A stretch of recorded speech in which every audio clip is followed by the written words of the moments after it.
ગુજરાતમાં અત્યારે એક તરફ ખેડૂતો વિરોધ પ્રદર્શનો કરી રહ્યા છે। ગાંધીનગર ખાતે આજે વિશાળ ટ્રેક્ટર રેલી યોજી જે વિરોધ પ્રદર્શનો કરવામાં આવી રહ્યા છે અને તેવામાં હવે આ બધાની વચ્ચે ગૃહમંત્રી હર્ષ સંઘવીનું એક નિવેદન સામે આવ્યું છે। તેમણે ખેડૂતો મુદ્દે શું કહ્યું છે તેની વાત કરશું આ વિડીયોમાં। નમસ્કાર, હું છું પ્રથમ મોદી, આપ જોઈ રહ્યા છો નિર્ભય ન્યૂઝ। સુરેન્દ્રનગરના કોંડ ગામના અને મોરબીના જેતપરના ખેડૂતો આજે ગાંધીનગર પહોંચ્યા છે। 1100 ટ્રેક્ટર લઈને આજે જે સરકાર સામે જે વિરોધ પ્રદર્શનો કરવામાં આવી રહ્યા છે તેવામાં ખેડૂતોની લઈ હવે નાયબ મુખ્યમંત્રી હર્ષ સંઘવીએ ખેડૂતો મામલે એક મોટું નિવેદન સામે આપી દીધું છે। વધુમાં હર્ષ સંઘવી દ્વારા શું કહેવામાં આવ્યું છે એકવાર તે સાંભળી લઈએ। રાજ્યના યુવાનો માટેની વાત હોય તોય હંમેશા સૌથી ઉદાર મને કામ કર્યું છે।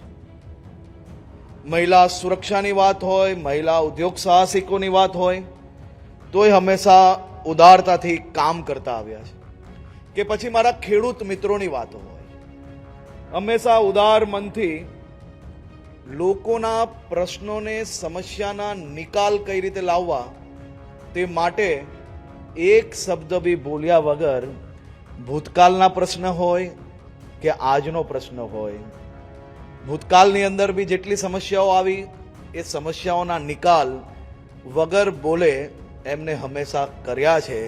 કે આજની સમસ્યાઓ હોય કે આજના કોઈ બી પ્રશ્ન હોય, આદરણીય મુખ્યમંત્રી શ્રી હંમેશા આ બધા જ વિષયોને ધ્યાનમાં રાખી, ચિંતિત રહી, લાંબુ વિચારીને હંમેશા ખેડૂતો જોડે હોય કે યુવાઓ જોડે હોય કે મહિલાઓ જોડે હોય, રાજ્યના પ્રત્યેક નાગરિકો માટે હંમેશા એ સાચા અર્થમાં એક વાલી તરીકે, રાજ્યના મુખ્યમંત્રી તરીકે બધાના જ હિતમાં નિર્ણયો લેતા આવ્યા છે। એવા આદરણીય મુખ્યમંત્રી શ્રી ભૂપેન્દ્રભાઈ પટેલ સાહેબને હું રાજ્યના સૌ નાગરિકો વતી ખૂબ ખૂબ આભાર માનું છું।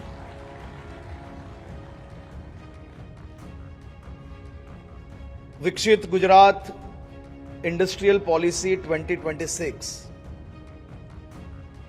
હું પોલિસી વિશે ખૂબ ડીપમાં નથી જવા માંગતો। એના બધા જ આંકડાઓ અને બુક આવી ગઈ એટલે મેં જોયું બધાને કે વિષય પૂરો થઈ ગયો, હવે બધું ચાલ્યા કરશે।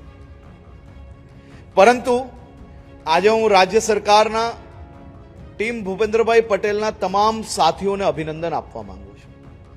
આ અભિનંદન એટલા માટે આપવા માંગુ છું કે જે પ્રકારે આપ સૌ લોકો જોડે મળીને છેલ્લા વર્ષોથી આપણા ગુજરાતે, એ ખાલી ગુજરાતમાં જ નહીં પરંતુ દેશભરમાં એમ કહેવાય ને કે ડંકો વગાડ્યો છે, એવા સૌ ગુજરાતના સૌ ઉદ્યોગ સાહસિકોને હું બે હાથ જોડીને વંદન કરીને તમને અભિનંદન આપું છું। આપણે દેશમાં માત્ર 5% જમીન હિસ્સો આપણો છે, આસપાસ 6%ની આપણી જનસંખ્યા છે।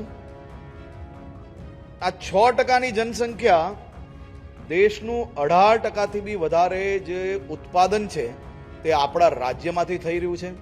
દેશની જીડીપીમાં 8.2% એ આપણો ફાળો છે। દેશના જે કાર્ગો હેન્ડલિંગ છે તેમાં 40% કાર્ગો હેન્ડલિંગ એ માત્ર ને માત્ર ગુજરાતમાંથી થઈ રહ્યું છે। હવે અહીંયા તમે જે રીતે નાયબ મુખ્યમંત્રીને સાંભળ્યા અને તેમના દ્વારા વાત એવી કહેવામાં આવી રહી છે કે સરકાર જે છે તે ખેડૂતોના હિતોનું પહેલાથી જ પાલન કરી રહી છે। મુખ્યમંત્રીનું દિલ જે છે ખેડૂતો માટે બહુ ઉદાર છે, તેને લઈ ઘણા બધા જે કાર્યો પણ કરવામાં આવ્યા છે, ખેડૂતના હિતોની વાતો કરવામાં આવી છે। પરંતુ એક તરફ જે અત્યારે જે ચિત્ર સામે આવી રહ્યું છે તેમાં ગાંધીનગરમાં અત્યારે ખેડૂતો વિરોધ પ્રદર્શનો કરી રહ્યા છે, સરકાર સામે ન્યાય માગી રહ્યા છે કે અમને જે અમારી જમીન છે તેનું વળતર આપો। કેમ કે જે પ્રકારે સુરેન્દ્રનગરના કોંડ છે ને મોરબીના જેતપરમાં જે ખેડૂતોની જમીન પર જે કબજો જમાવવામાં આવી રહ્યો છે, જે પાવર ગ્રીડ કંપનીઓની અત્યારે તાનાશાહી ચાલી રહી છે, તેની સામે સરકાર દ્વારા કોઈ પણ પ્રકારે પગલાં નથી ભરવામાં આવતા। સરકારના રહીને જ આ જે કંપનીઓ છે તે ખેડૂતોની જમીનો પચાવી રહી છે, એવા ઘણા બધા આક્ષેપો ખેડૂતો દ્વારા લગાવવામાં આવ્યા છે। અને હર્ષ સંઘવી દ્વારા જે અત્યારે નિવેદન સામે આવ્યું છે તેને લઈ તમારો શું અભિપ્રાય છે અમને કમેન્ટ કરી ચોક્કસથી જણાવજો અને અમારી ચેનલ નિર્ભય ન્યૂઝ લાઇક, શેર અને સબસ્ક્રાઇબ કરવાનું ભૂલશો નહીં।